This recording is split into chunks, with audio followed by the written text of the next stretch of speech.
Good morning, everyone. We'll just wait a minute as all the attendees are joining. I know these things might take just a minute. Everybody is coming in now.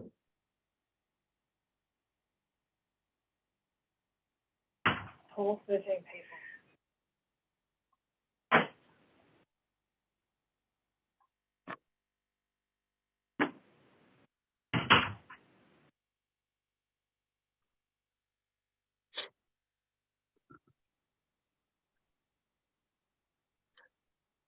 All right. I think people are slowly joining, but why don't we kick off? Well, everyone, good afternoon. Those hailing from Sydney or less sunnier parts of the world, and those closer to where I am, good morning to you all, an early good morning to you all. Can I take this opportunity to welcome each and every one of you to what I call a star-studded lineup, but more appropriately put, a distinguished lineup on a very important roundtable focusing on our country's response to the women, life, freedom revolution in Iran. As you would have seen from the invitation, this very good roundtable has been organized by the International Community of Iranian Academics, the ICOIA. For those less familiar, the ICOIA is an international network of independent Iranian academics and students living abroad, living outside of Iran, who support the academics and students in Iran who are rightfully demanding freedom and democracy in the country. This roundtable has been very ably organized by Dr. Asal Bozorgmand, a superstar in juggling everyone's schedules and making today happen. So thank you so much, Asal John. My name is Faraz Magami. I am your host today. I'm a barrister based in Sydney, Australia, with an international practice mainly in Europe. And I'm a member of an organization called the National Assembly of Iranian Jurists. For the Farsi speakers, Shoraya Milliye Houqdanan. The NAIJ, for short, is a core group of Iranian jurists with expertise in comparative law, policy, transitional justice, Iranian law, human rights, and international law. We are a non-for-profit public policy organization focused similarly to the ICOIA on democracy and justice in Iran. Our work is sort of generally focused on advocacy and fighting for a democratic and secular Iran, within which the rule of law and separation of powers guarantees the fundamental rights of the citizens, in sort of short summary. And we do this through direct advocacy, engaging with politicians, NGOs, IGOs, various international organizations, and other stakeholders. And whilst I'm personally not a member of the ICOIA, I have the distinct pleasure of being your host today, and I promise you both a robust and thoughtful and friendly conversation focusing on what I've already described as Australia's response to the women, life, freedom revolution in Iran. Although it doesn't need an introduction from me, can I say this, that it's been almost a year since Mahsa, Jina, Amini's tragic death. Murder, really, by Iran's so-called morality police. Iranians in the diaspora all around the world, not just in Australia, in Europe, where I am right now, in America, in Canada, and in various parts of the world, have all called and have been urging the governments to diplomatically pressure the government in Iran, the Iranian regime, by expelling its ambassadors, designating the Islamic Revolution Guardian Corps, the IRGC for short, or SEPA, as known in Farsi, as a terrorist organization for all the nefarious activities that they conduct all around the world, including kidnappings and assassinations and everything else. And also opposing Iran's selection and election to various UN committees or expulsion from them. In this roundtable, we will delve into some of the steps and perhaps from some quarters, some of the shortcomings of Australia's response to the calls of the Australian diaspora and activists in the Women, Life, Freedom Revolution movement, And what we hope to do is to critically analyze the diplomatic initiatives already taken by the Albanese government and hope to explore further opportunities for collaboration and further action as time goes on. So with that relatively short introduction about the session today, can I very warmly welcome each and every member of the panel today. The Honourable Tim Watts MP is joining us, Senator Claire Chandler, Keith Woolahan MP, and Paul Fletcher MP. I understand Paul will need to leave in about 30 minutes or so. So I've already spoken to our great panelists. Now I'll give a short introduction about each of them. We'll start with the Honourable Tim Watts MP, and then Paul, followed by Senator Chandler, and then Keith, if that's okay with everyone. Whilst he doesn't need an introduction, the Honourable Tim Watts MP, he's a federal member for Gillibrand and has served as the Assistant Minister for Foreign Affairs in the Albanese government since 2022. Tim was first elected to the House of Reps in 2013, as I understand, and for a decade has served as one of the most one of the most diverse electorates in Australia. Before entering Parliament, Tim worked in the tech sector as a senior manager at Telstra and a solicitor at Mallison Stephen Jacques, now King and Wood Mallison, for the lawyers in the room. He's worked on critical tech issues, including various rollout of the NBN issues and auction and distribution of sections of the radio communication spectrum, as well as other very important work. He worked as the Deputy Chief of Staff for the Minister of Communications, Stephen Conroy, from memory, and was a senior advisor to the Victorian Premier, John Brumby. Tim is the author of various books with fellow MP Claire O'Neill, including Australia's Changing Identity and The Two Futures, Australia as at a critical moment. Tim holds a Bachelor of Laws, as you would have figured, having worked at Mallison's, and a Master of Public Policy from Monash University, as well as Master of Science in Politics and Communication from LSE in London. In short, an all-rounder nice guy, and all my sources tell me that he's an up-and-coming star in the Labor Party, so we all need to stay on his good side. Tim. Well, thank you for that very generous introduction, Faraz, and thank you too to the international community of Iranian academics for hosting this roundtable, and for all the members of the Iranian community in attendance. I'll keep my remarks short to leave more time for the Q&A part of today's event and to ensure that Paul gets to participate fully. Let me begin by saying that Australia stands in solidarity with the people of Iran, who have demonstrated immense bravery in the face of a brutal regime. From the beginning of this wave of crackdowns, Australia has worked strategically and deliberately to build pressure on Iran. We have taken stronger action against Iran on human rights than any previous Australian government. Australia was at the forefront of efforts to remove Iran from the Commission of the Status of Women, and Australia co-sponsored and advocated for the successful Human Rights Council resolution establishing an independent investigation into human rights violations in Iran. Since September 2022, the Australian government has taken significant direct action against the Iranian regime and supported ongoing international efforts to hold Iran to account in the multilateral system. The Foreign Minister has engaged directly with her Iranian counterpart, expressing Australia's condemnation of Iran's crackdown on protests, executions of protesters, and oppression of women and minorities, and over concerns over foreign interference. The Australian government has consistently and forcefully raised our concerns directly with Iran, and the Foreign Minister has made or associated herself with multiple public statements condemning the Iranian regime's abhorrent actions and persecution of women and girls. She's also conveyed our concerns over foreign interference and made it clear that we will not tolerate surveillance or harassment of Iranian Australians.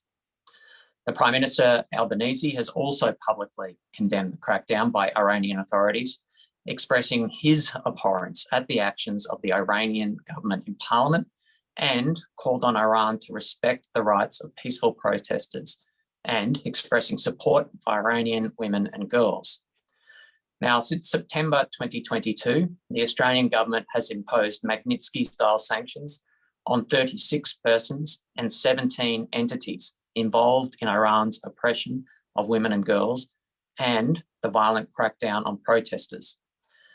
We've also imposed further sanctions on 20 Iranian persons and 6 entities linked to Iran's provision of drones to Russia to use in its illegal and immoral invasion of Ukraine.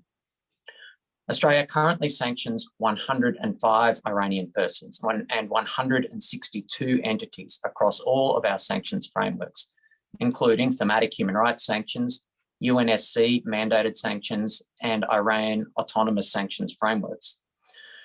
We've also amended the Iran autonomous sanctions framework, providing new criteria to potentially sanction persons and entities involved in the oppression of women and girls in Iran, the general oppression of people in Iran, the undermining of good governance or the rule of law in Iran, and assisting Iran to threaten or undermine the sovereignty or territorial integrity of another country. We've also taken significant action in the multilateral system to hold Iran to account through co-sponsoring the resolution to remove Iran from the UN's Commission for the Status of Women, co-sponsoring the UN Human Rights Council's 35th Special Sessions resolution to establish a one-year fact-finding mission to investigate human rights violations stemming from the peaceful protests in Iran, and making, joining or supporting many multilateral statements, most recently delivered in the UN Human Rights Council on 5 July 2023. The Australian government's also taken action through diplomatic channels, raising our concerns over Iran's abhorrent actions directly with the Iranian embassy in Canberra and raising our concerns through our embassy in Tehran. Now, we'll continue to work deliberately and strategically to apply pressure on the Iranian regime. But it is important to acknowledge that this is a ruthless, paranoid, and unpredictable state that we are dealing with. And in that context, our capacity, and frankly, the capacity of our partners to directly influence a regime of this kind is limited. But Australia will continue to take deliberate and targeted action against the Iranian regime and work to do what we can to hold Iran to account for its abhorrent actions. Thank you, Faraz. Thank you very much, Tim. Our next speaker is Paul Fletcher MP. Paul's been a member of, or rather for Brathfield since 2009. From 2013 to 2022, he was successively a parliamentary secretary, minister and cabinet minister. And apart from 9 months as Minister for Social Services, Paul's frontbench services have largely focused on communications and infrastructure. He was a Minister for Communication, Urban Infrastructure, Cities and Arts in the Morrison government. He is now the Shadow Minister for Science, Arts, Government Services and the Digital Economy. Before politics, Paul's extensive private sector experience included 8 years on the senior management team at Optus. He also is a former lawyer with first-class honours in law and economics from Sydney University and an MBA from Columbia in New York, where he was a Fulbright scholar, an outstanding member of Parliament. Paul. Well, thank you very much, Faraz. And can I thank everybody who has come on to this call at different hours of the day and night around the world. And the fact that you have 4 members of the Australian Parliament from the 2 major parties of government, one in government now, one in opposition, indicates the seriousness with which this issue is being taken in Australia. That is so for a number of reasons. First is based upon fundamental principles of the dignity of the individual, the rights of people to self-determination, the importance of the rule of law, and of course, the importance of the equality of women. A number of these principles, sadly, being violated on a daily basis under the current regime in Iran. And so that is the first reason that certainly there is significant awareness of and concern about these issues in Australia at political levels and within the broader community. I think another important reason why this issue is so visible in Australia is because we are fortunate in this country to have a significant and active community of Australians of Iranian background. In my own electorate, I've had the opportunity to meet a significant number of my constituents who are of Iranian background, who have taken the time to educate me about what is happening in Iran. We had a meeting here in my electorate office in November last year, where quite a number of people told me very harrowing and very personal stories about their own experience of torture, of surveillance by the police, and the experiences of friends and family. Clearly, the role of the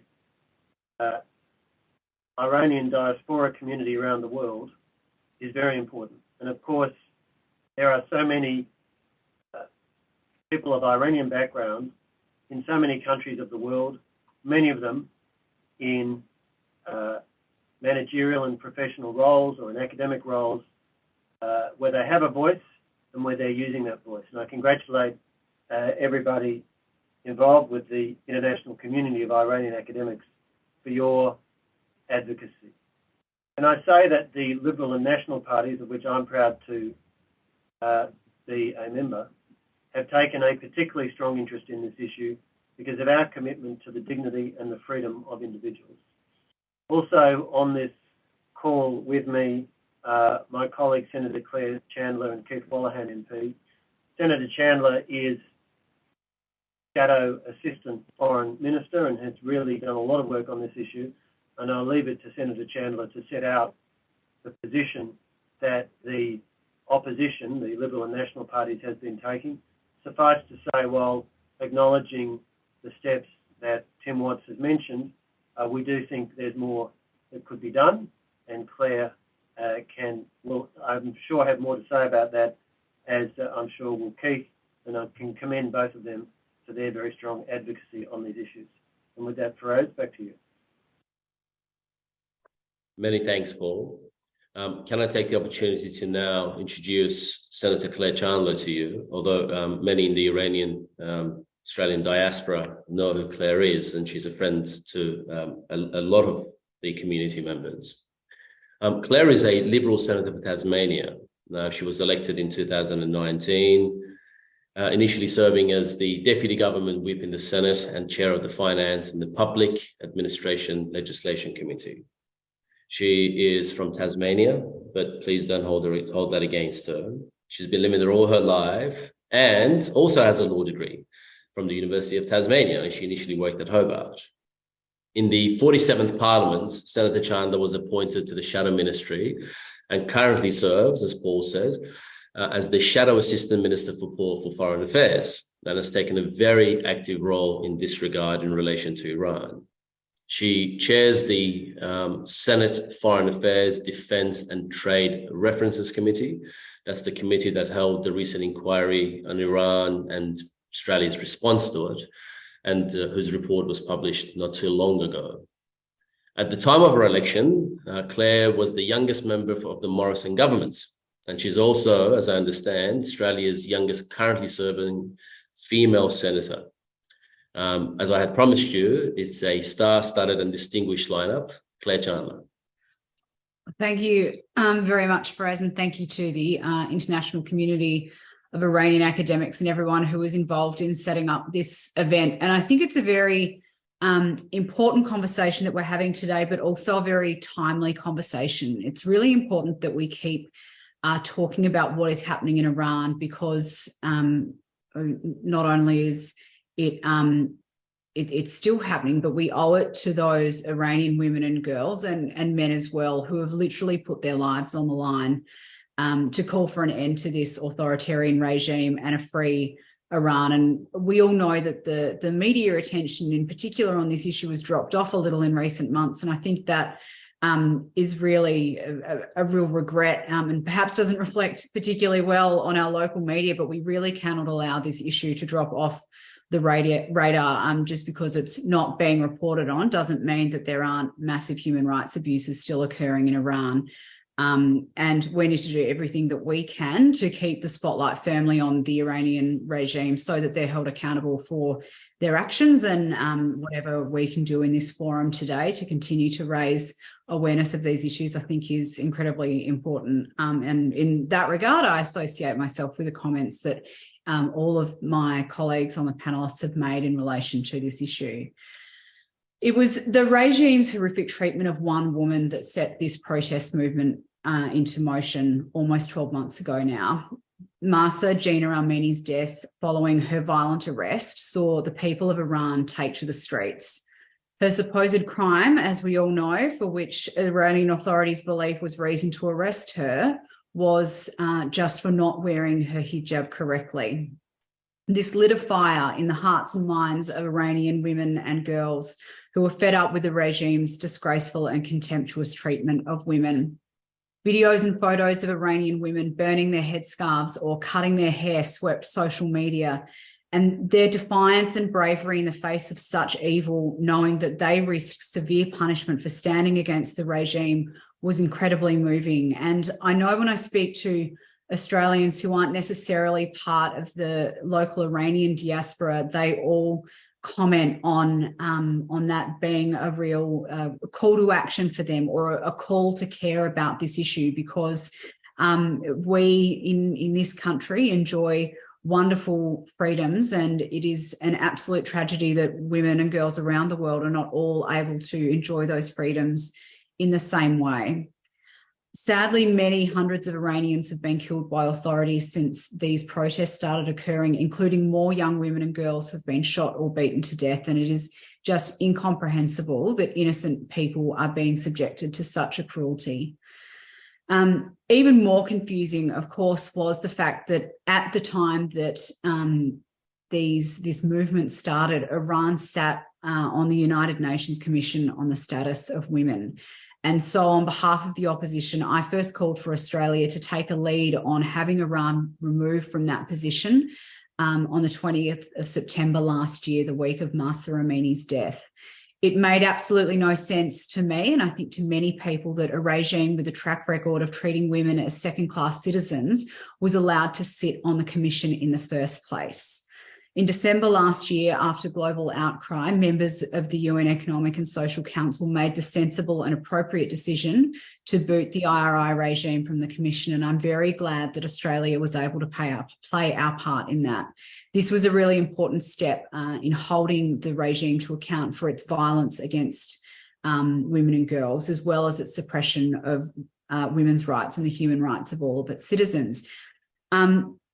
Although recently, I can understand why many Iranians would feel that the momentum that's been gained over the last few months, the last almost 12 months, has been lost in recent weeks, because it was incredibly disappointing to wake up to the news recently that Iran was elected vice president of the United Nations General Assembly. And this appointment, again, followed the successful election of Iran as chair of the UN Human Rights Council Social Forum just a few weeks before. This regime, the IRI regime, has absolutely no business being in leadership positions at the United Nations. I just find it completely beyond belief that this is able to occur, and fundamentally it completely flies in the face of what the United Nations is meant to stand for. As the United States told the United Nations after the vote, Iran defies UN Security Council arms embargoes, it violates the human rights of its own citizens, and exports violence and weapons throughout the world. So I don't think there is any reason why Iran should enjoy these positions at the United Nations. And indeed, the Senate Committee inquiry that I chaired recommended that Australia should be opposing the election of the IRI regime to any United Nations bodies.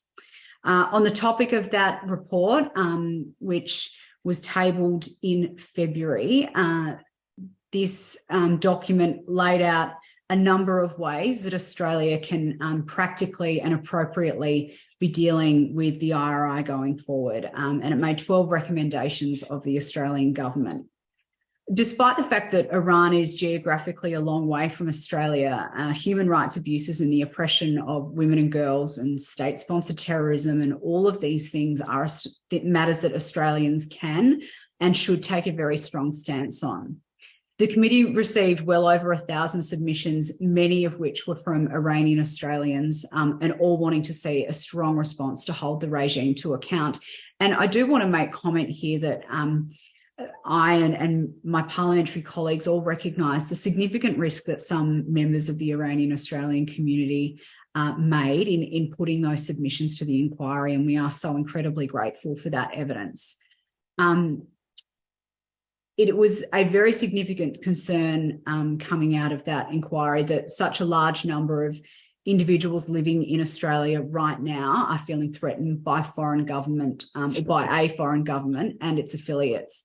And unfortunately, the evidence was during that committee that the community doesn't have confidence in all of the processes that are currently in place to ensure that their concerns regarding those threats can be reported and investigated appropriately.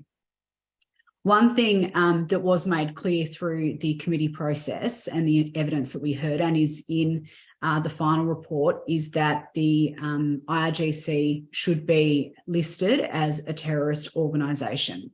We know that the IRGC operates around the world to spread the ideology of the IRI regime and to terrorise its critics using murder, assassination, kidnapping and terror attacks to do so. And there is no suggestion that in Australia, and particularly Australians who might also happen to be Iranians who are critical of the regime, are immune from its reach. Only earlier this year, we heard the Minister for Home Affairs release details about a foreign surveillance operation, which was disrupted by Australian intelligence and law enforcement agencies. Obviously, the government's position currently is that the IRGC cannot be listed as a terror organisation under current legislation.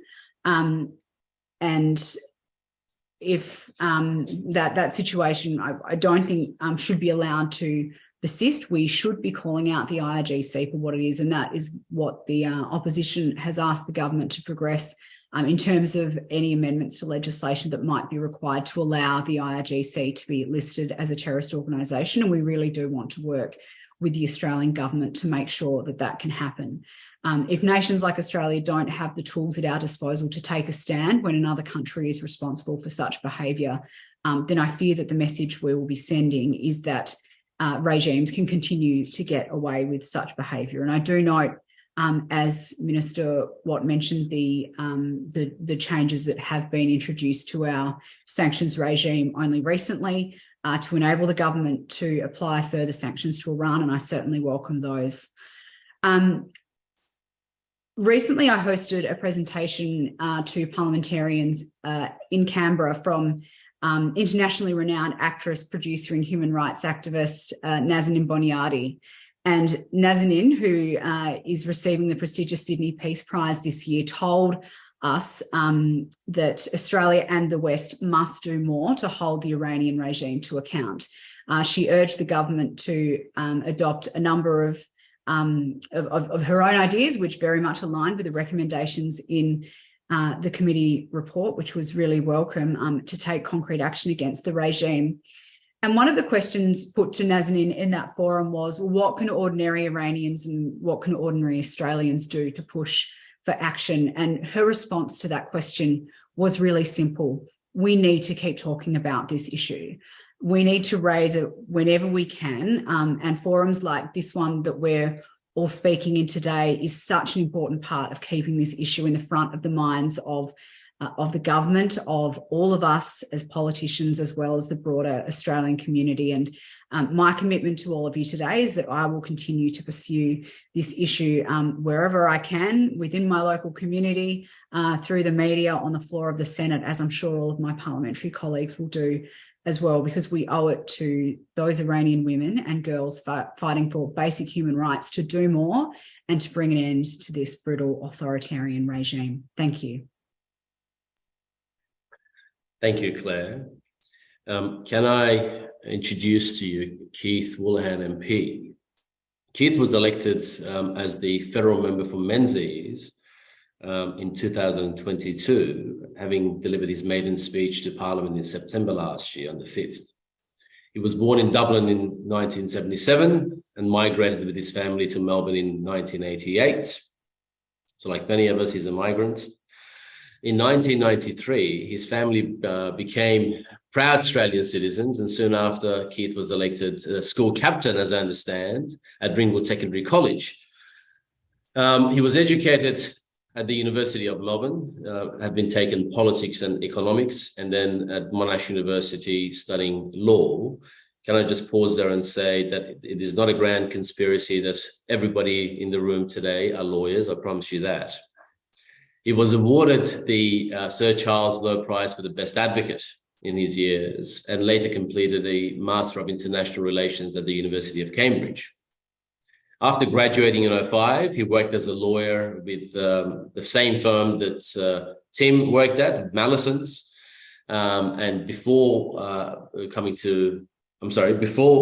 that, he became a barrister in 2010, and a very good decision, if I may say so. At the bar, he specialized in commercial work and consumer trials. He also served as in the Australian Army, completing part-time officer training at Duntroon and ultimately reaching a rank of captain. He qualified as a commando, served a number of periods in full-time service with the Special Operations Command, including a tour of Timor-Leste in 2007 and 3 combat tours in Afghanistan. And in 2011, he was decorated with the Commendation for Distinguished Service for the performance of duty in action as a platoon commander. So I take this opportunity to welcome Keith.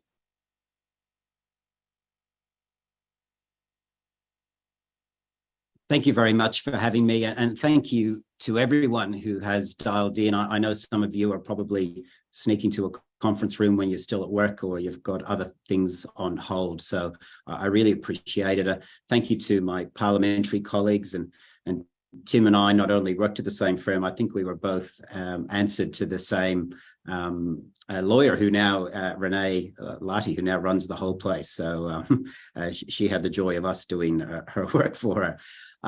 I just want to say that when it comes to the Iranian diaspora that's in Australia, I take great pride in the seat that I'm in Menzies. Out of the 151 seats in the House of Representatives, it has the highest percentage of Iranian Australians. I know Iranian Australians live in every seat, but I'm very proud that in my community, it's the strongest. And when I go to citizenship ceremonies at Manningham, just down the road, I'm so proud to see you there becoming Australian citizens.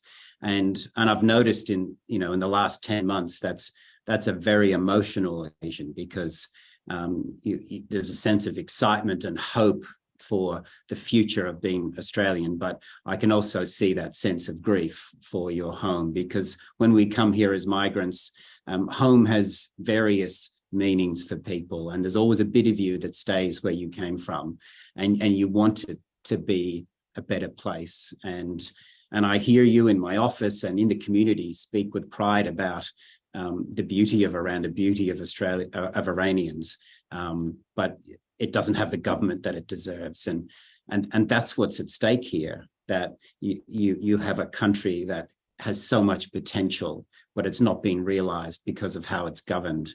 And the bravery that young people are showing in particular, not just young women and girls, but young Iranians are showing, is amazing.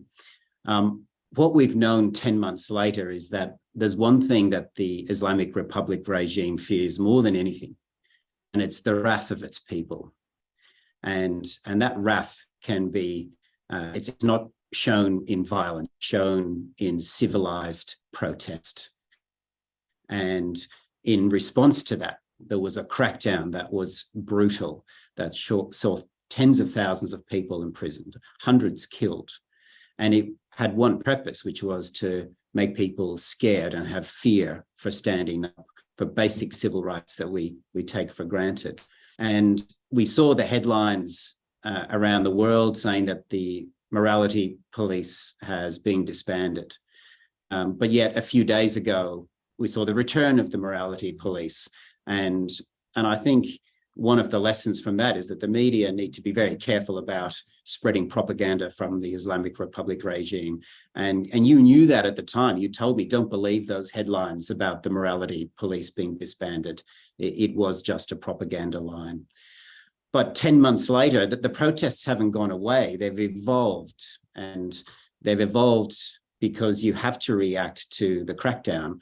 And again, with the morality police returning, we've seen many brave Iranians express their frustration that the actor Mohammad Sadeghi bravely took to Instagram to protest, and he then had his apartment raided. He was beaten and arrested.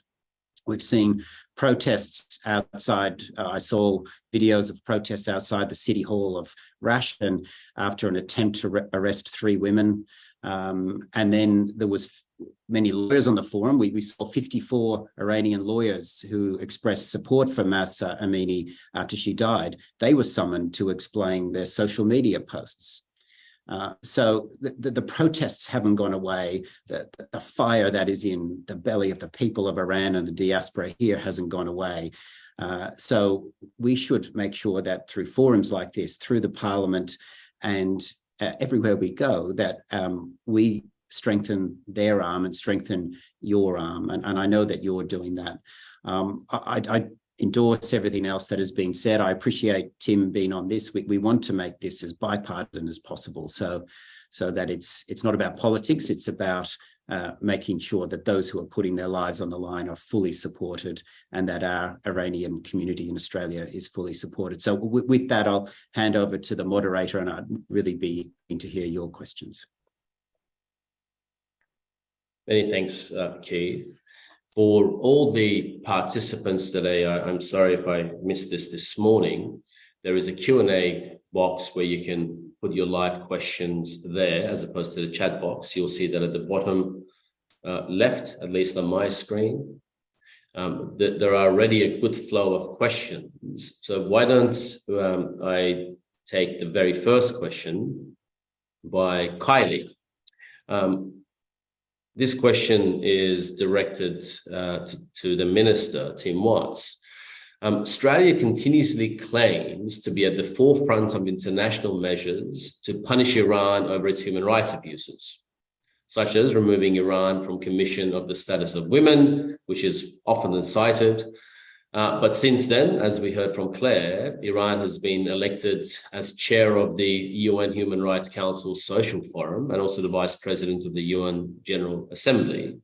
So the question is this, that as a consequence, do you think that what Australia has done, Australia's actions in the United Nations, have had any real practical effect whatsoever, particularly as member states don't seem to really have any compunction continuing to nominate Iran for international leadership roles? So I suppose the question ultimately is, Tim, do you think what we've done is enough, and has it been effective, and what else can we do? Well, thanks, Faraz. Look, we're aware that Iran was elected as a vice president of the UN General Assembly at the 78th session, along with 20 other countries. Now, we should be clear for everyone on this call that Australia was not directly involved in Iran's election as vice president. We did not support this.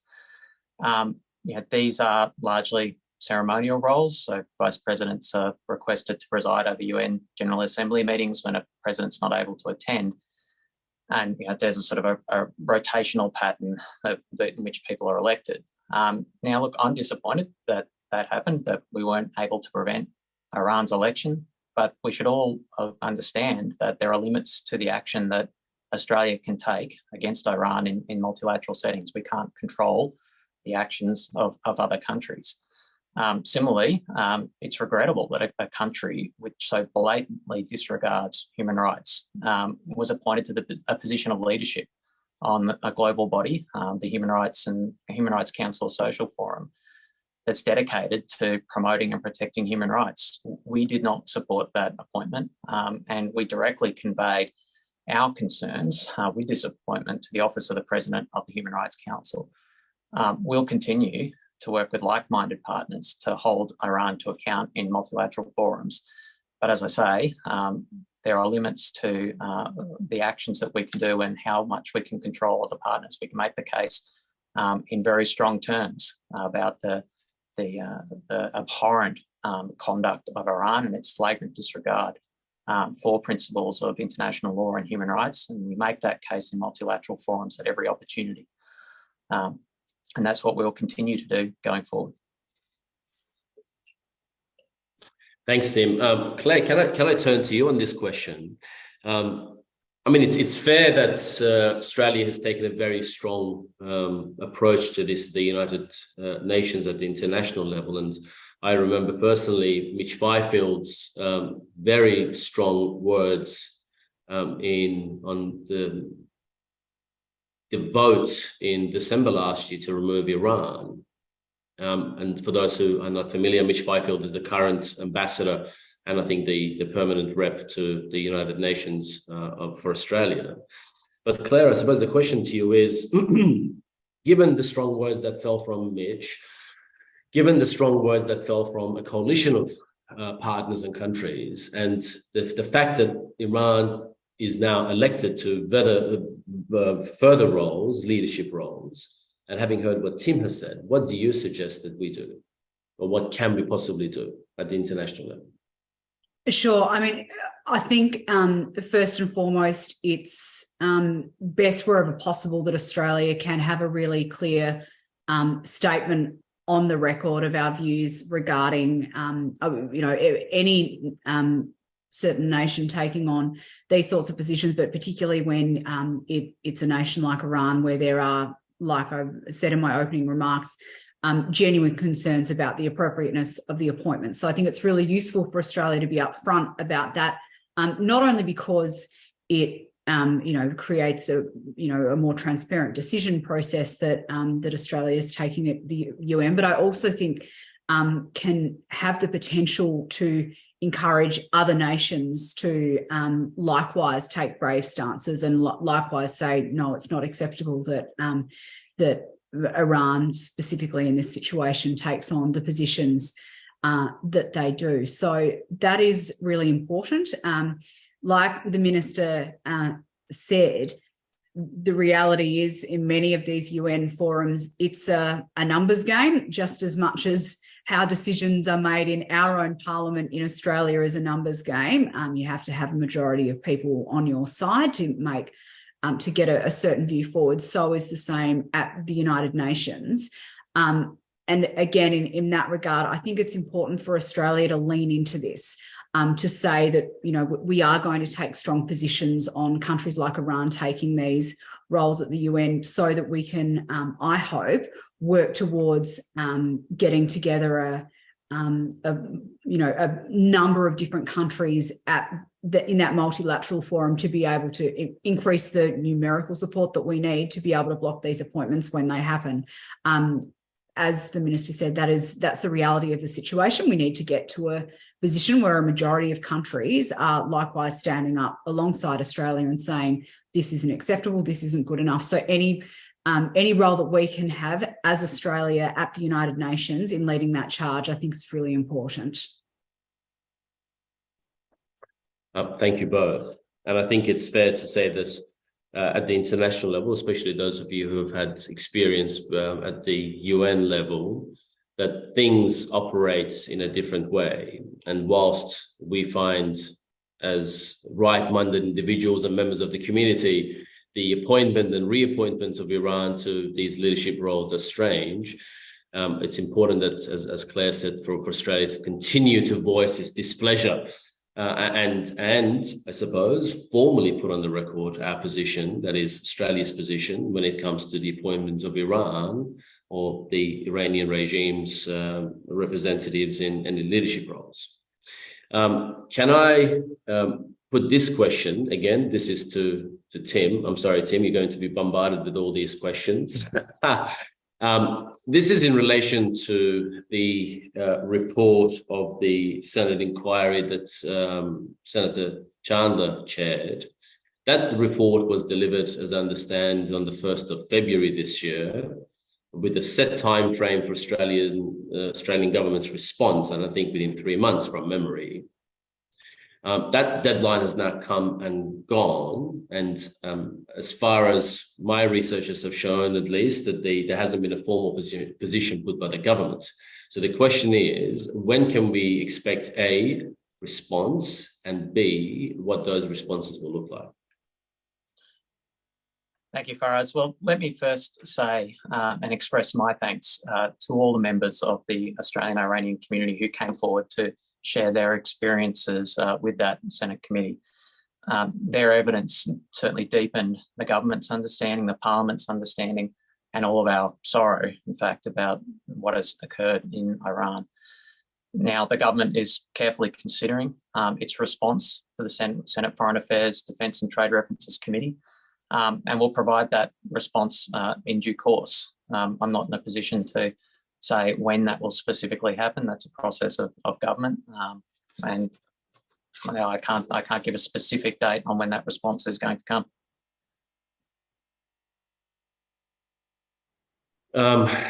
Keith, you've obviously been involved with various members of the Iranian diaspora in Australia. What have you heard in relation to the inquiry's recommendations and the expectations of the community when it comes to government action in that regard? I think there's a sense of frustration that there isn't a recognition that this is a unique moment in the history of Iran, and it is. And there is a sense of frustration, not necessarily with the parliamentarians, but maybe some of the advice that's been given, that the protests will be cracked down upon and then life will go back to how it was, which is quite brutal. I think when you look at the scale of protests that occurred after Mahsa Amini died, and if you look hard enough, that those protests are still occurring, but in different forms. This is a unique moment in history. So I think wherever that happens in the world, I think we should give it its best chance. I take comfort from what Tim has said, that there is yet to be a response to the Senate inquiry. So I'll wait to see what that response is. But someone in the chat quite correctly noted that the morality police came back to the streets, which means that there wasn't maximum pressure. And that's not just on Australia, of course, that's on the international community. So the pressure can, of course, be stronger. And if there is resistance to list the IRGC as a terrorist organization, and if one of those reasons is because a legal reason, because of the criminal code, and it's section 102 of the criminal code that may need an amendment, well, we won't stand in the way of that. Let's amend it. So the legal reason isn't one, there must be another reason. So I will always give the benefit of the doubt to a response and look forward to seeing what it is. Thanks, Keith. Just picking up on that last point that Keith has made, that is the legal hurdle might be an issue. And as I understand, the Attorney General has, or at least his office has cited that as an issue to not list or designate the IRGC as a terrorist organization in Australia. For those unfamiliar, the short response seems to be, and I don't wish to misquote anyone, but the summary of it is, the current legislative framework, the current law in Australia, does not cater to or does not allow the designation of the IRGC, SEPA, as a terrorist organization. And what Keith was saying just then is, if that is the only reason, well, the opposition won't stand in the way, but surely there must be another reason. On the back of that comment, can I put this question, firstly to Tim, and then I'll invite Claire or even Keith to perhaps comment. It is a pretty badly kept secret that the Biden administration, the American administration, has been pressuring or making calls to its allies around the world, asking them to either directly or indirectly, I should say, to not designate the IRGC as a terror organization, amongst other things, for various reasons. But because America is attempting to revive a different version, an updated version of the JCPOA, the question is, and I suspect we won't have an answer to this specific question posted by one of our viewers, has the Australian government received a call from the US government not to designate the IRGC, A, and B, what is Australia's position when it comes to the reviving of the JCPOA? Can I put it to Tim first? Look, Faraz, let me begin by saying that the Australian government makes foreign policy decisions in the Australian national interest. That's what we've done since we came to power, and that's what we'll continue to do. Now, sometimes that means working with like-minded partners because that's the best way to maximise pressure on a regime. So if we can work with like-minded partners in multilateral forums, deliberately, strategically to increase pressure on Iran, we will.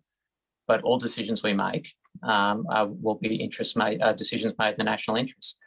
Now, on the IRGC, let me just be really clear here. It's been obvious for a long time that the IRGC is a threat to not only international security, but to the people of Iran.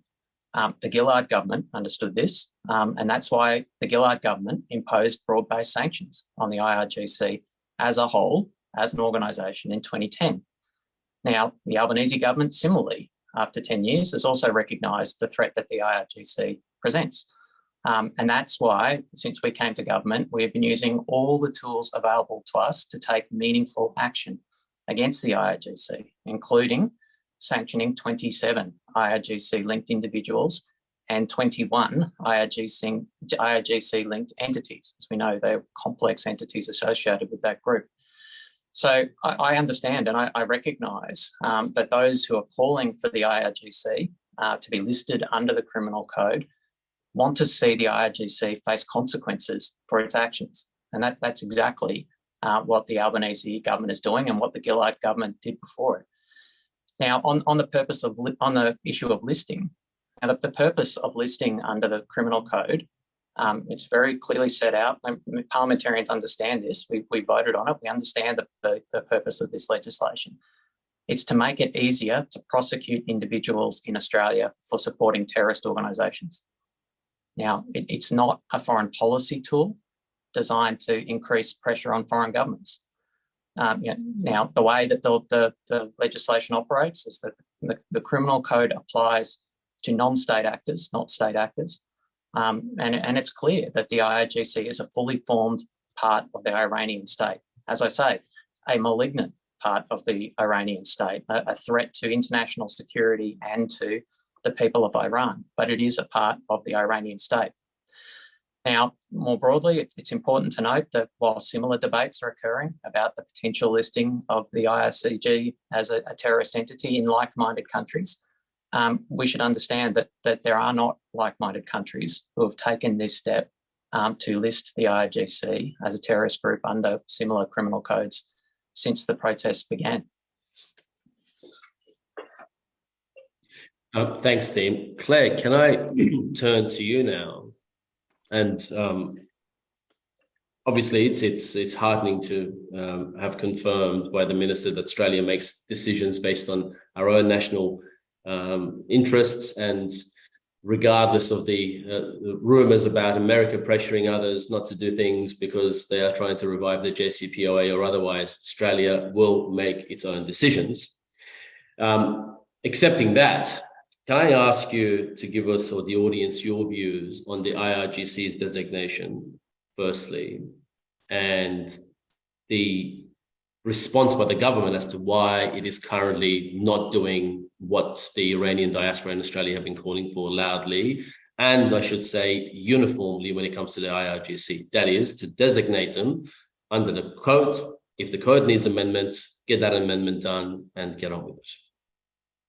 Yeah, sure. And look, in effect, that is the coalition as the opposition's position. And I think Keith put it quite neatly earlier that if legislative change is required for us to list the IRGC, then that is, as a terrorist organisation, then that is something that we would be very happy to support.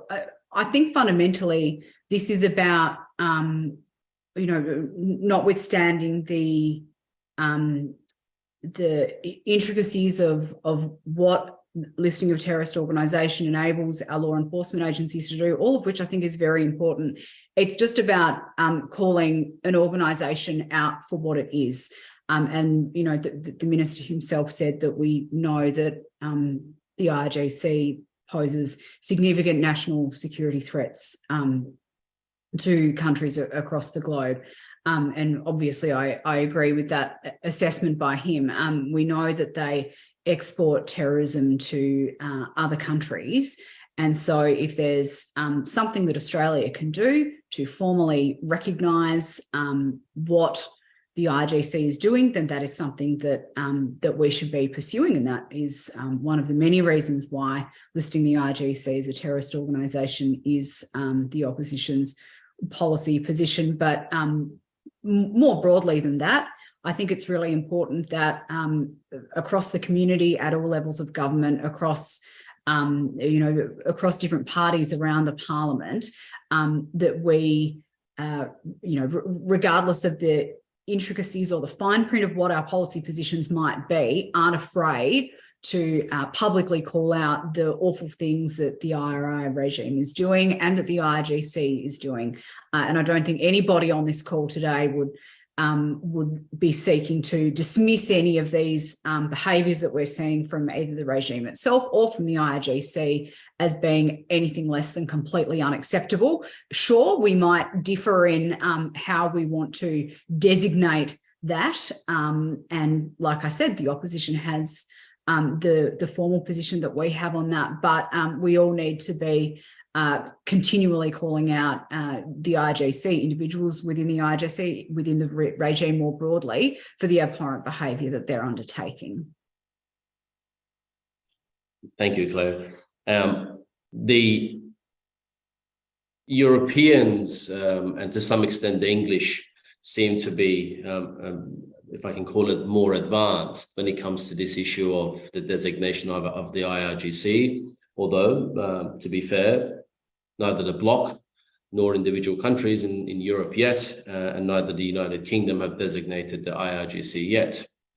So the second best option seems to be, until that occurs, which is not an ideal situation, I should say, but something that's necessary, that is the designation of the IRGC as a terrorist organization, because that is what they are.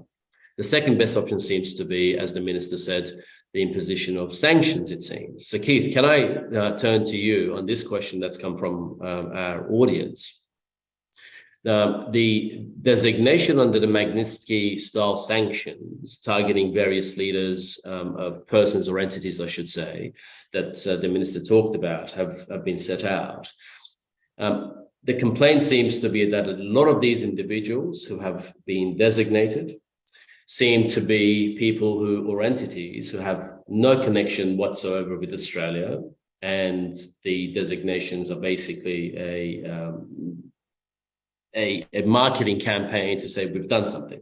The question is, what else can we do to target individuals or entities that have other possessions in Australia that can be confiscated, or what other form of sanctions or impositions can Australia take to have a more effective approach to this sanctions regime? No, thank you for that question.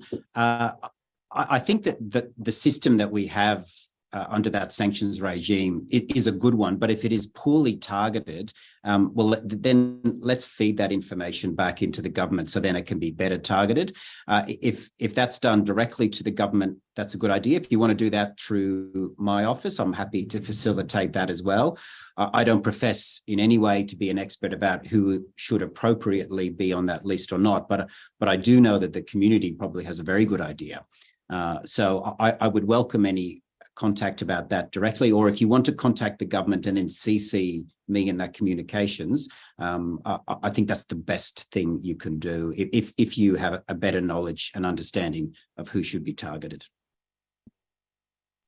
Tim, can I put this question again from the audience to you? The 37 odd persons and entities that have since September last year been designated.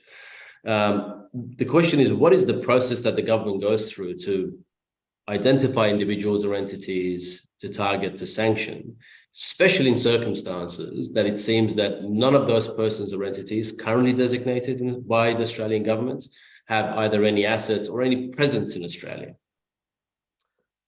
Thank you, Faraz. Well, look, let me say from the outset that it's a long-standing position of not just this government, but previous Australian governments, that we don't speculate on future sanctions imposition, and that there's very good reasons for that. And if you think ahead, you can understand why that might be.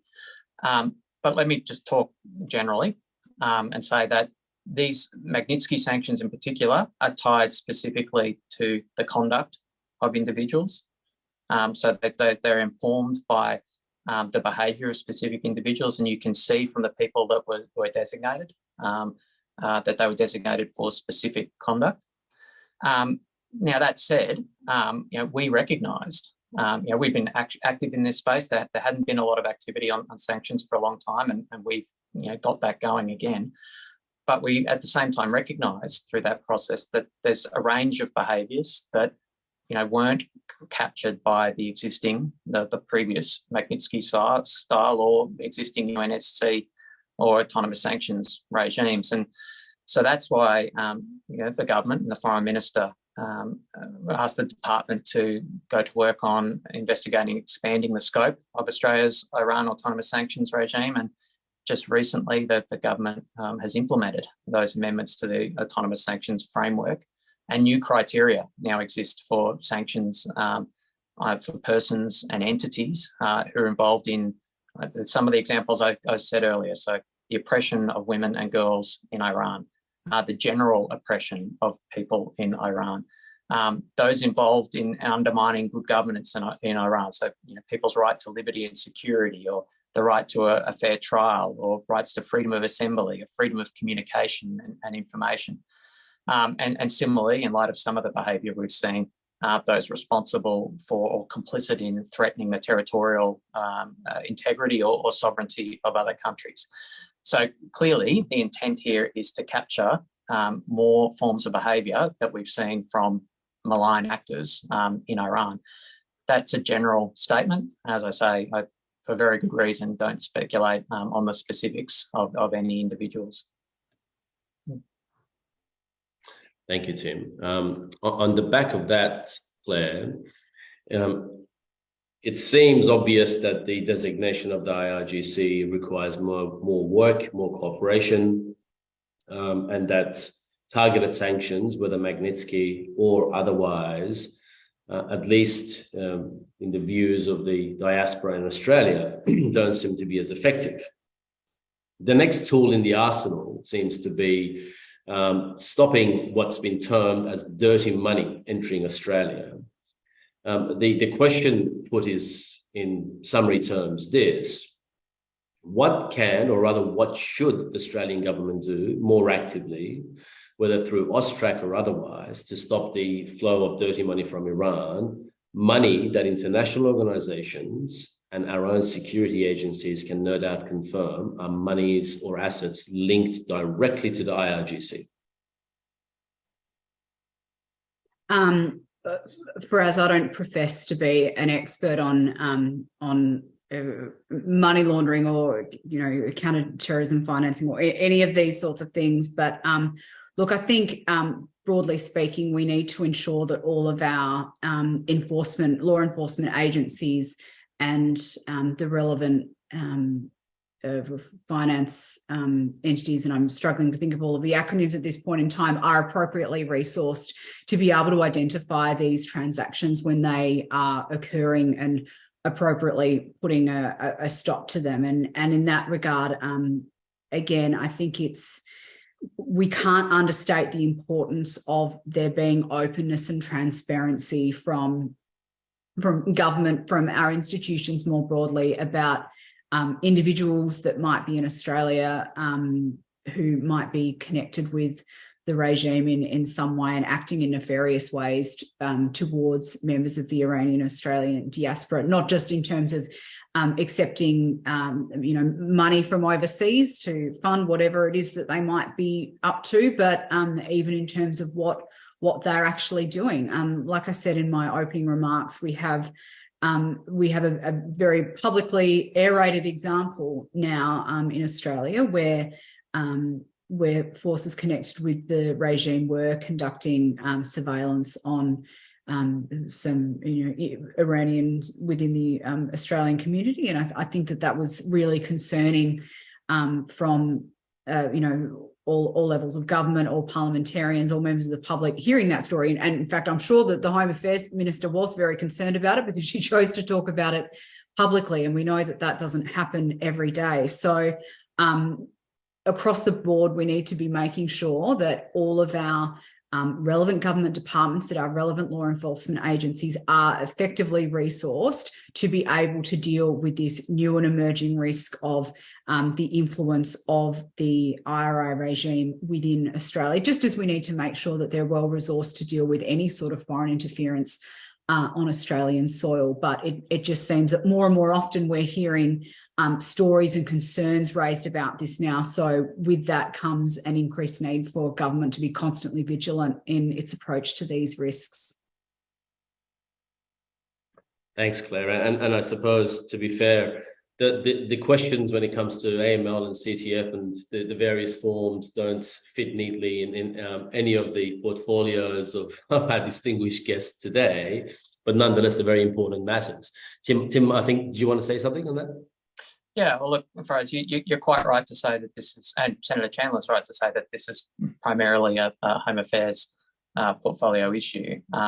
But again, I think Senator Chandler's right in that she says this is an emerging issue of significance, and it's something that, frankly, we haven't been doing enough about in recent years. And I think the Minister for Home Affairs is leading a very forward-leaning agenda on this. I was with the Minister for Home Affairs, Claire O'Neill, when she gave that public address on foreign interference at Australian National University, and specifically called out the Iranian regime in very firm terms, and provided details of a direct instance of foreign interference by the Iranian regime. So within the Department of Home Affairs, there's a very significant agenda on this issue at the moment. I know that the department is engaging in ongoing discussions with the community on issues including foreign interference. And if people are experiencing anything that they suspect constitutes foreign interference, I'd encourage them to contact the National Security Hotline. You can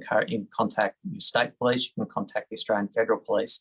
But this is an issue that is taken very seriously by the federal government. And since the last election, we have a multi-agency counter foreign interference task force operating as a centralised response to foreign interference. And that task force is working to identify, to investigate, and importantly, to disrupt acts of foreign interference.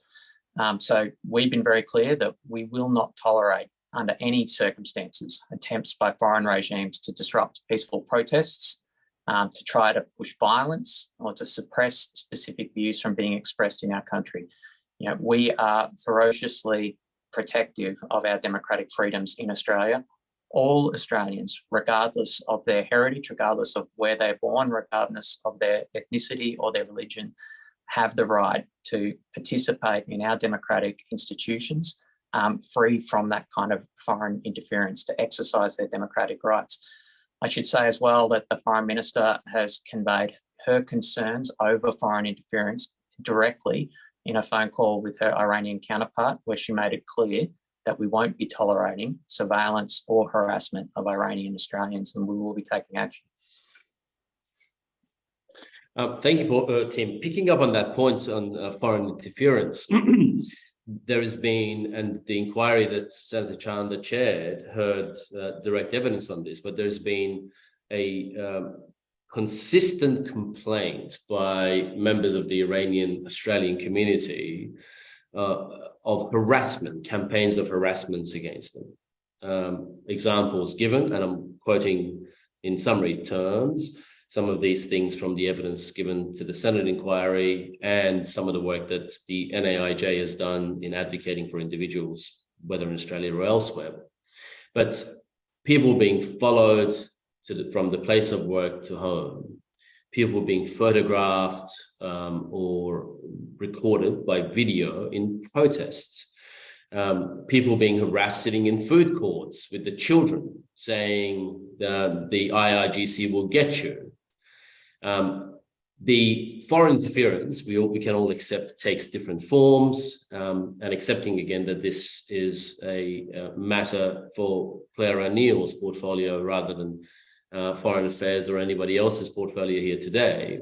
Accepting that foreign interference takes different forms, what concrete actions can or should the government take? Apart from having the National Security Hotline open, and there's been complaints about the effectiveness of that, if I can call it that, and perhaps Claire, I can start with you. You heard evidence in the inquiry that the National Security Hotline and that approach, that line of approach by the diaspora has not been effective.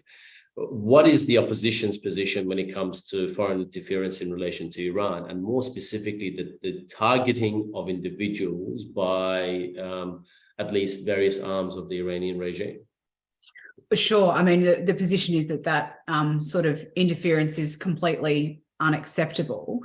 And you're right, we heard extensively through the Iran inquiry that I chaired, but as well through a Senate Select Committee inquiry that's currently underway, chaired by my friend and colleague and the Shadow Minister for Home Affairs, James Patterson, that is specifically looking at social media being a platform of foreign interference. And we've had evidence to that committee that's sort of touched on these same issues that we heard through the Iran inquiry as well. And I think one of the difficulties that we have in dealing with these issues robustly is we live in a federation, and there are some issues that are going to be, or some criminal behaviour that is going to be within the remit of state police forces to investigate. There is some behaviour that is going to be within the remit of the AFP, the federal police,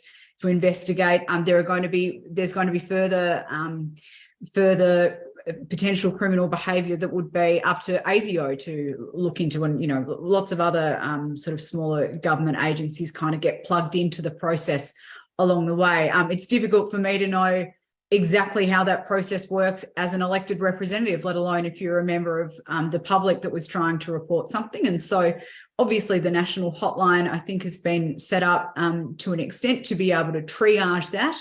And certainly we've heard from government departments, at least through the social media foreign interference inquiry, that's the intention.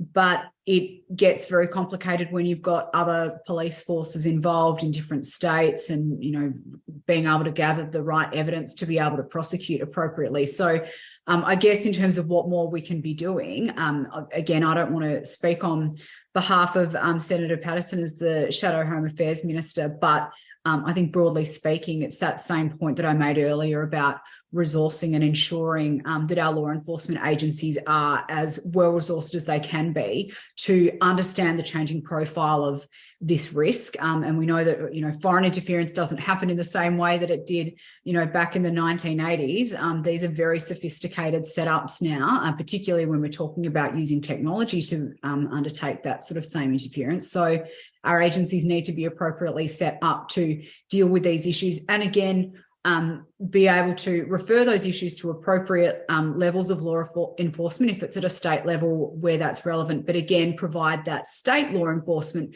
with the ability to refer back to a federal agency to be able to get the relevant expertise to make a determination that this isn't just, Joe Blogs on the street harassing an individual within the community. We think there's a foreign interference threat here. Thank you, Claire. Keith, can I turn to you? Foreign interference is sort of the big boogeyman that is sometimes misunderstood, but it's in very simple terms, can be simple things like photographing protesters or sending threatening emails to individuals telling them to stop going out. What is the feedback that you are receiving from the diaspora specifically in relation to this? Because I know there's a lot of complaint out there about two things. One, I'm being harassed, and B, the police are not doing enough about it. Yeah, I mean, look, this is a big issue for us, and I should say it's a particularly acute issue with the Australian-Iranian community, but it's an issue that's broader as well. There are lots of Australian diaspora communities experiencing this in different ways, and certainly this is not an issue that the government has paid enough attention to in the past, dedicated enough resources to prioritise enough in the past. In my time in opposition, I had a shadow cybersecurity portfolio, and I regularly raised these issues. In fact, I was involved with the establishment of that social media inquiry that Senator Chandler was discussing earlier, and we've been raising these issues repeatedly for years. I'm really pleased that the new government is prioritising this as a genuine threat to national security. I think this is a threat to our sovereignty. It's an interference with our ability as a nation, as a society, to make decisions for ourselves. And that's what sovereignty is. Sovereignty is an ability to set our own course, to make our own decisions. And interference with our decision-making processes, with our democracy, with the democratic process, is an interference with our sovereignty. You're right to say that the methods of interference evolve over time. The way I think about it is through the prism of the 3 Cs. So, foreign influence is fine. We're influenced by lots of things in Australia from beyond their shores, and that's for almost always a good thing. It becomes a problematic thing when it's corrupt, coercive, or covert. So they're the 3 things that might give you cause for concern about foreign behaviour. Now, as I say, we're prioritising this in the government. Partly that's through listening to the community, and the Home Affairs Department is engaged with multiple Australian diaspora communities, listening to them about their experiences that they're having. It's not just waiting for a phone call to come in, it's having ongoing conversations with community members. And then within government, the multi-agency Counter-Foreign Intelligence Task Force is providing that centralised response to foreign interference that we've needed for some time, identifying, investigating and disrupting foreign interference. Thank you for that. Can I try and nicely dovetail in the back of that and return to the morality police, the so-called morality police of Iran? Reports are no doubt known to everyone here, but reports of schoolgirls being poisoned in Iran, the morality police, the so-called morality police stepping up its policing of women covering their hair and other forms of what we take as granted in Australia as freedoms, of natural freedoms, of human rights. Claire, you've no doubt heard from the various parts of the diaspora about the uptick of these harassments in Iran. And no doubt you have an understanding of what the Australian government's response has been so far in relation to the uptick, I should say. What is it that the Australian government, Australia, should do more specifically on this issue? That is, not the continual, but the uptick of harassment by the morality police, again, especially in the last few months. Sure. Well, I think one of the main ways that we need to be drawing attention to this to this issue is supporting the fact-finding missions into what is happening within Iran, and I think the United Nations got one of those underway following the reports of the poisoning of the schoolgirls last year. And look, anything that we can be doing in Australia to support that sort of activity, I think is really important. One of the, frustrations that I hear across the community over the last 12 months is the ability to get information out of Iran of what is actually happening on the ground. And that ranges from, the ability of media to report on these issues publicly.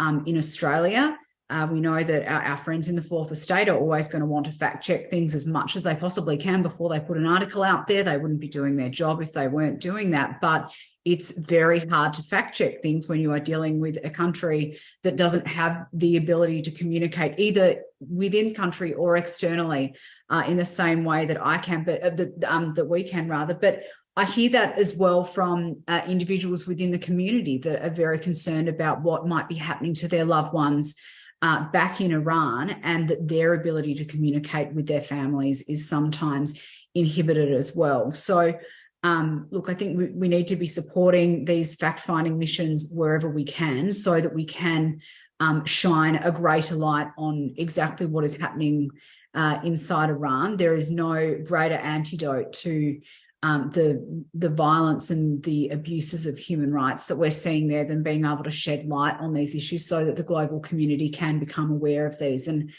look, it's been a while since I've checked in to see where that mission was up to, but I certainly would be hoping that there will be some details coming out of that further, and that there might be an opportunity for Australia in some forum to be able to make comment on that once all of the details are known. But certainly, I mean, anybody looking at the reports of the poisoning of those schoolgirls, the resurgence of the morality police in Iran, everyone should be deeply, deeply concerned at those reports. Thank you, Claire. Tim, on the back of that, the imposition of sanctions, Magnitsky-style sanctions, I should say, are focused on breaches of human rights, and what we say, at least in the West, as the international standards of human rights that is acceptable almost universally. One thing that's clear is the right to free, fair, and independent legal representation in Iran is completely discarded when it comes to the arrest and prosecution. And I use the term prosecution very loosely here, because prosecution denotes a fair process, something that is completely absent in the system, in the judicial system of Iran. Accepting that as a proposition, that is, there is no right to fair and independent representation, legal representation in Iran. What has the Australian government done actively to try and keep the Iranian regime to account when it comes to the treatment of those arrested, the calling out torture, especially documented torture, and more importantly, I think, to make sure that the trials, the so-called trials, the show trials, there really are, upcoming of the individuals arrested are either monitored by international observers, or what can the Australian government do to pressure the Iranian regime to make sure that the international standards of just and fair legal process are observed in Iran? Thank you, Faraz. Well, look, let me begin by echoing Senator Chandler's comments that the Australian government is obviously deeply concerned by the widespread reports that we've seen of the morality police resuming patrols to enforce particularly Iran's mandatory hijab laws. So we're actively monitoring the situation for further developments. As the Senator was saying, we need to be very diligent about getting to the bottom of facts coming out of the Iranian regime. But we are very clear in condemning the Iranian regime's continued persecution of women and girls. And we have already taken decisive action against Iran's morality police. The Prime Minister announced Magnitsky-style human rights sanctions against the morality police in December of last year. And the Minister further announced the imposition of Magnitsky-style human rights sanctions against 4 members of the morality police who were responsible for that abhorrent arrest, detention, and mistreatment of Mahsa, Jina, Amini. We'll continue to raise Iran's significant discrimination against women with officials in Tehran, in Canberra, and in all multilateral forums that we participate in, because we stand with Iranian women and girls in their struggle for equality and empowerment, and we'll continue to call on Iran to cease its oppression of women. in terms of other things that we have done in that context in respect of the kind of democratic rights and the rights to rule of law that you referred to, Faraz, but that's why we recently amended the Iran Autonomous Sanctions Framework to capture that sort of activity, to provide new criteria to potentially sanction persons and entities involved in actions that oppress women and girls in Iran, but also undermine good governance or the rule of law. So that expanded framework expands the toolkit available to Australia to hold the Iranian regime to account for its abhorrent human rights violations. And we'll continue with the very strong and active record of imposition of sanctions that we've had in the last 12 months under the Albanese government. Thanks, Tim. I'm going to come back to you again. We have a question from Ali Reza Mohabbi from Iran International TV. The question reads, and I'm just going to read it verbatim so it's easier.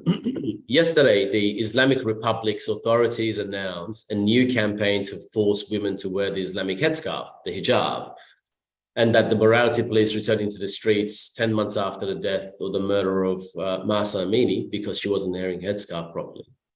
In the last 44 years, despite all sorts of sanctions by the international community and the Australian government, of course, we continue to witness gross human rights violations. So the question put by Iran International is this: are there other ways to make the Islamic Republic and the regime accountable? And what is Australia going to do at the international level, apart from imposing sanctions or otherwise?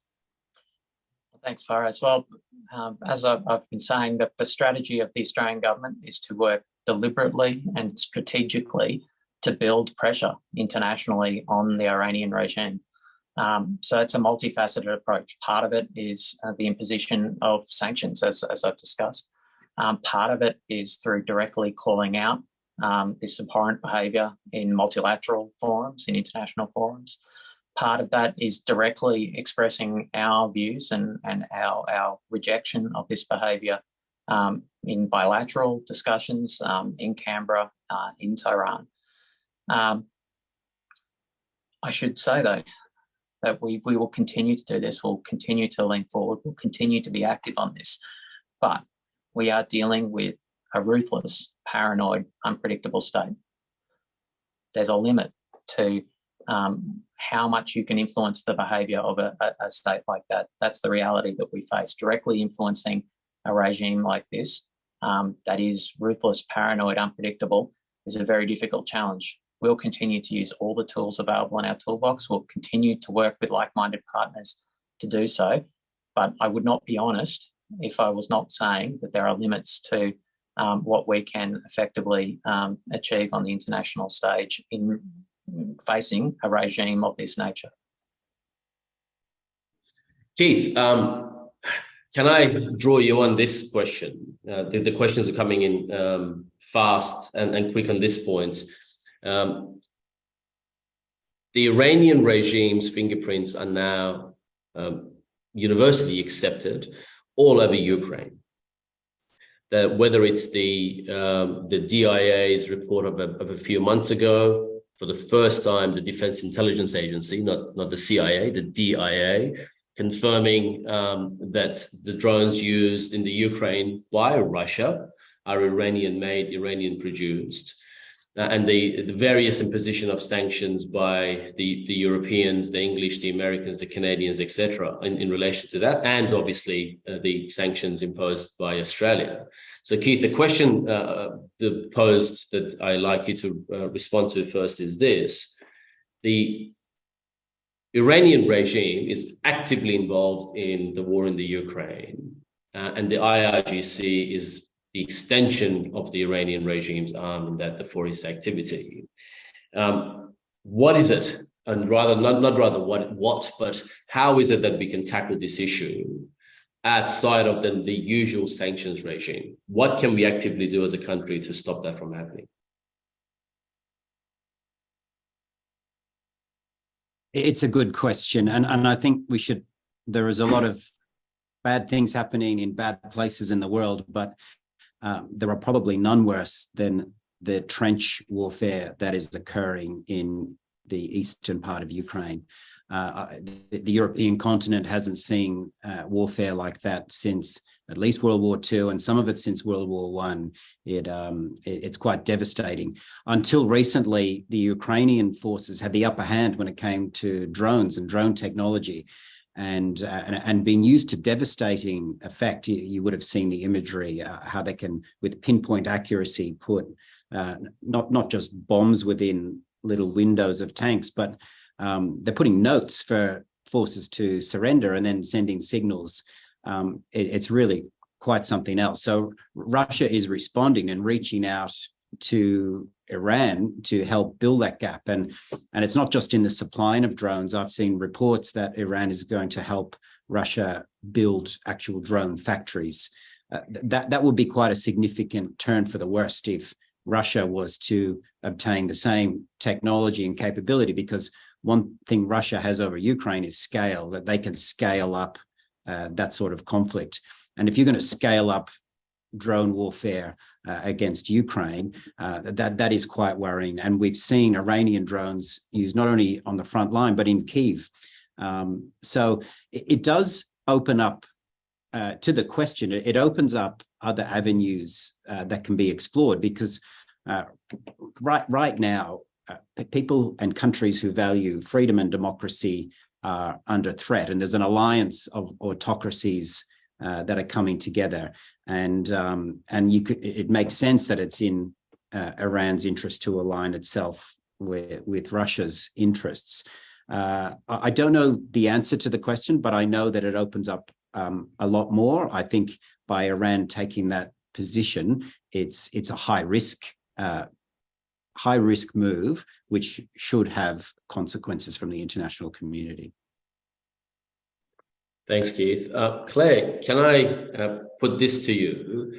Returning again to the IRGC, a lot of the question seems to be focused on that, and rightly so. It's been said that the Wagner Group, the paramilitary arm of the Russian government fighting in the Ukraine, the ones who nearly toppled the Russian government a couple of weeks back.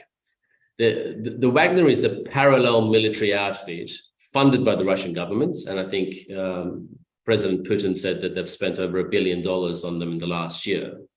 The IRGC is also a parallel military outfit, wholly funded by the Iranian regime, and I think that much we can accept. The argument by the government seems to be currently that there are legislative restrictions in designating the IRGC, and we've heard from both sides what the arguments are. And although the question seems to be that Hezbollah, for example, which is a designated terrorist organization in Australia, and a military arm of the Lebanese government, or even a political party as well as a military arm, why is it that they can be designated but the IRGC cannot? The question is, if the Liberals win the next elections, do they promise, as I assume, do they promise means as a matter of party policy, that they will proceed to designate or prescribe the IRGC as a terrorist organization, I should say? Well, sure. Well, our position currently is that both the IRGC and Wagner Group should be listed as terrorist organisations. And if we were fortunate enough to win the next election, then we would be doing everything that we can to ensure that could occur. Well, that's a very sharp and short answer. The answer is yes. It seems that the Liberal Party's policy seems to be that they will proceed to designate the IRGC as a terror organisation if elected. We've got a short period left. Can I start with Tim first on any remarks that you want to address? The questions keep coming in. I might take one last question, but before I do, is there anything you want to say in relation to this issue of Wagner and the IRGC/Hezbollah? And if Hezbollah can, why can't the IRGC? Again, I accept that it doesn't fit entirely in your portfolio, but you being the only representative of the government here today, bear the brunt, I'm sorry. Thanks, you, Faraz. And look, let me just say as well that, while I am here representing government, we speak with one voice from the government. There are many members of our parliament and our caucus room who are deeply engaged on this issue and have engaged in parliamentary forums and in the parliament on this issue. So I'm here as a single voice representing the government. That's not a reflection of that there is only one person interested in this issue, clearly. Look, with respect to Wagner, we're clearly deeply concerned about Wagner Group's operations in Ukraine and beyond. I spent a lot of time in my portfolio engaging with African nations, and that is an organisation that has had a malignant, a terrible impact on the continent. And that's why we've imposed targeted financial sanctions on the Wagner Group and its leaders, Yevgeny Prigozhin, Dmitry Yudkin. Now, listings under the criminal code, they apply to non-state actors, not state actors. Now, the IRGC, as I said before, is a fully formed part of the Iranian state. Hezbollah, it's a different kind of entity. Hezbollah holds seats in the parliament, that is true, but it is not an organ of the national state. Same with Hamas, I should say, not an organ of the nation state, and similar to the Wagner Group. Now, I should say, we don't speculate on any future sanctions or listings activity.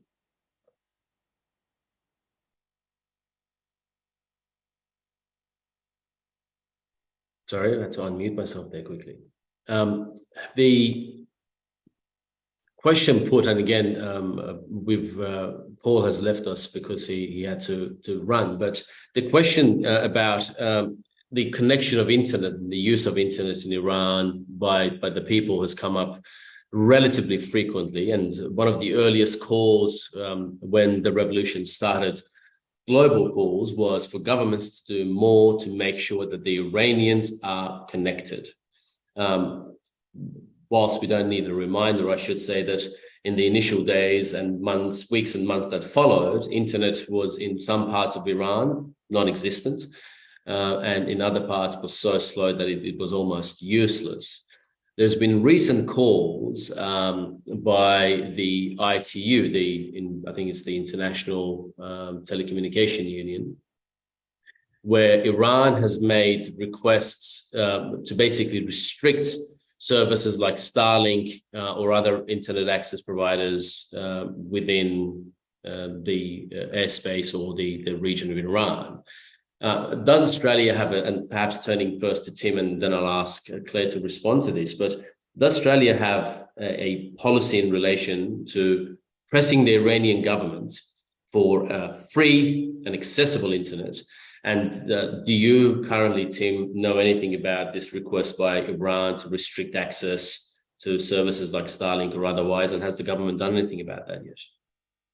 Look, it's not something that has come across my desk for us. I would, though, say that the expansion of our autonomous sanctions framework and the criteria there do extend to those rights of freedom of assembly, freedom of communication and information. Now, again, not speculating there, but clearly the rights to communicate, to talk, to assemble are fundamental human rights for all peoples. And it's an important thing that we speak out in support of. And Claire, unless you know about this recent request by Iran to restrict services or at least manage them in a way that really makes services like Starlink useless, unless you know anything specific about that, what should Australia do to keep the Iranian regime to account and make sure, or at least use alternatives with its partners to make sure that there's free access to internet, so we do know the real information coming out of Iran? Some of the complaint you made earlier that we don't really know what's happening because there is no free press there. It's really people putting up Instagram posts and videos on Telegram, passing them around to people. What is Australia doing? Is that enough? And what else should we do to make sure that Iranians have access to internet?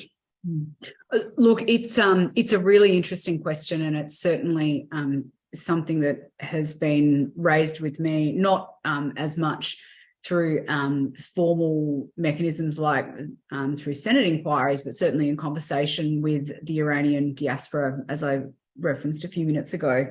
the concern about the connectivity and their ability to get in contact with people back at home. It really is a pity that we don't have Paul Fletcher on the call still, because he really was the guru in this regard of being a former communications minister, and he would have a very good understanding, I'm sure, of what realistically was within the remit of Australia to do to ensure that Iranians do have a free and open internet. But the sad reality is that we know there are a number of countries around the world that don't have a free and open internet. They either have, very bad levels of connectivity, which, as I think the Assistant Minister highlighted, does have a real impact on individuals being able to freely express themselves and freely engage in public debate. We also have many countries where there is significant censorship over what is on the internet, and that again brings even further issues. So again, Australia needs to be very forward-leaning in calling these situations out where we see them. But if there are other avenues that are open to us to be able to pursue these issues further, then again, I think that everything should be on the table in this regard, because the point that you make is a really pertinent one, that our ability, any country's ability to understand what might be happening in individual countries in terms of human rights abuses is contingent on having some level of access to information coming out of that country just as much as going into it. So a really important and emerging area. And look, I'd have to speak to a few more experts before I came to any position on what exactly we should be doing. But is there always more that we can be doing? Yes, I think so. Thanks, Claire. Now, and I suspect this is going to be the last question before I ask for a short wrap-up by everyone. Just looking at the time, and everyone's scheduled back home in Australia. It's morning for me, but early evening for you. But the question that has come up a number of times in relation to Iran's activities in the Ukraine and the provision of certain weaponry. And again, this may not fit neatly in anyone's portfolio, but Tim, can I ask you to comment on this first? That there seems to be reports that various weapons, initially it seems to be US-provided weapons to the Ukraine, have found their way to Iran. I assume that they've been confiscated in the war by the Russians and they've found their way to Iran. Do you know if Australia has had any of its material or weaponry, suppose, stolen and given to Iran? And if so, what actions is the government taking to make sure that they're either disabled or at least that they can't be reverse engineered in a way that will give an unfair advantage to the war over there? Thanks, Faraz. I haven't received any reports to that effect. As Australia is supporting Ukraine and its resistance to Russia's illegal and immoral invasion, because we view it as part of the front line of the international rules-based order. It's important that the international community stands with Ukraine in the face of this completely illegal and unwarranted aggression, because that it cannot be allowed to stand that a member of the UN Security Council can invade a smaller neighbour in flagrant breach of the UN Charter and the international community not respond. So we have provided very significant material military support to Ukraine in that fight, because while it is a long way away, we view it as fundamentally important to Australia's national interest that we stand with Ukraine in the face of this aggression. I haven't heard any reports of the kind that you're talking about, though, Faraz. And I suppose you're right. The Ukraine is very far away from Australia geographically. It's not very far from where I am sitting right now, and I can tell you all that the effects of what Russia, as the main bad actor in the Ukraine, is doing, followed closely by what Iran is doing in the Ukraine, is felt and reverberating all around Europe. Something as simple as seeing cars with Ukrainian number plates with Ukrainian families packed to the brim, driving around trying to find a place of safety. So whilst it's far, it's never far enough for us to not take enough action. Can I perhaps ask, given the time, for a short wrap up from each of you in relation to what we've discussed today, and anything else, any other messages that you have to the Iranian Australian community, starting with the Minister? Well, thank you, Faraz. Let me just begin by saying thank you to everyone that's participated today. Australia, we're a proudly open society. We're proudly connected with the world. Half of Australians either have a parent born overseas or are born overseas themselves. We're a nation of 300 different ethnicities, and that connects us with every corner of the world. Usually, that's for the greater good.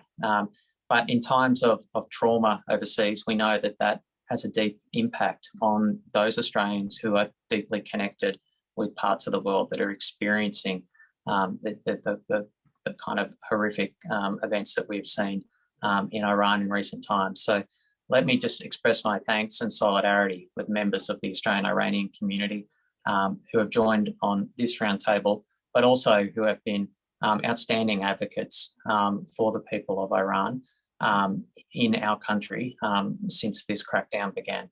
I never take the democratic freedoms of our society for granted. And I thank everyone who's exercising them in our country for their own benefit and for the benefit of people around the world. Let me say that the Australian government will continue to work deliberately and strategically to try to build pressure internationally on Iran, to impose costs on it, to ensure that there is the most pressure conceivable that is within our power imposed on the regime for it to respect human rights. We've done that for the last 12 months. We won't look the other way. We won't lose our attention moving forward, and we'll continue to do so going forward. So thank you to everyone who's joined today. Thanks, Liam. Claire? Look, I will just echo the Minister's comments in thanking everybody for taking a couple of hours out of your day to listen to us. I hope that what we've provided to you has been insightful or interesting, but it's been a real pleasure to sit here and answer your questions alongside my parliamentary colleagues. The Minister is right in saying that we do enjoy great democratic freedoms in this country. And one of those freedoms that you all have is the ability to contact your local members of parliament and continue to raise these issues with them. On the call today, we've had 3 or 4 members of parliament, if you include Paul Fletcher, who I'll speak on behalf of the others, but who have all been contacted very, very frequently over the last 10 or so months about this issue. But we're just 3 in more than 200 federal parliamentarians that you all have. Please keep contacting them, keep raising your concerns with them, because it makes it easier for us to do our job, but it also means that this issue stays front of mind.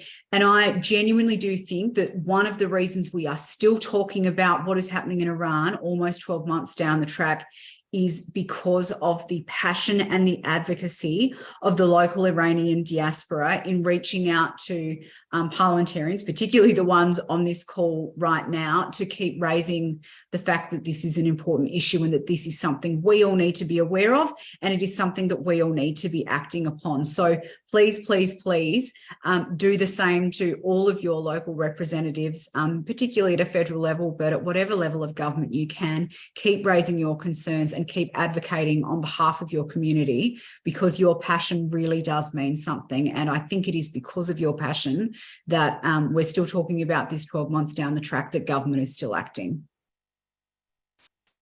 Thanks, Claire. Keith? No, thank you. I just want to echo the comments of Claire and Tim, and just thank them both for being on here with everyone else. The question that was put earlier about the role of tech companies in the internet, I think that's really important, and you may not realize it, but all of your comments on Instagram and Twitter in particular, I do read all of those, and I know Claire and Tim and others do. So don't ever think that we're just flicking through those. We're not. And whilst we have other things that we'll move on to, this is something we think about all the time, because I know you do, and for many of you it's so traumatic because you have family and friends that are still caught up in all of this. So this is very personal, and I know you've got jobs, and for those on this call, there's lots of you who are academics, and it must be hard. But when we think about what sparked all of this, Mahsa Amini, we know it's not just a flash in the pan, because here we are 10 months later. So what happened there, and the people who took to the streets in the months afterwards, that has made a difference. It's just that it has evolved. So the protest has evolved, and that includes online. So I didn't get a chance to answer that question. I would say that if big tech companies want to enjoy big tech profits in the United States and Australia, if they are going to be a part of tech censorship in any country against people who are seeking freedom, there must be consequences to that, because any revolution throughout history has always been, it starts with passion and enthusiasm, but then it reaches a tipping point. And the tipping point is about whether you think you are alone.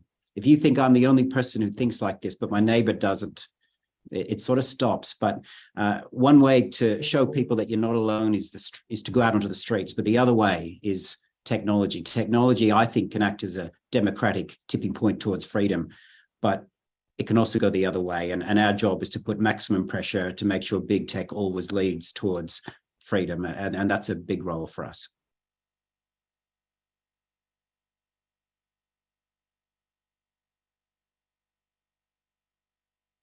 I think you might be on mute for us. Thank you. I knew that would happen at least once during this call. A very warm thank you to all our panelists and Paul in his absence for taking the time out of your busy schedules to be here today. And I genuinely mean that. We have a large number of participants and a lot more who have asked for the link to the recording for this that couldn't make it today, especially people from this side of the world who was a bit early for them.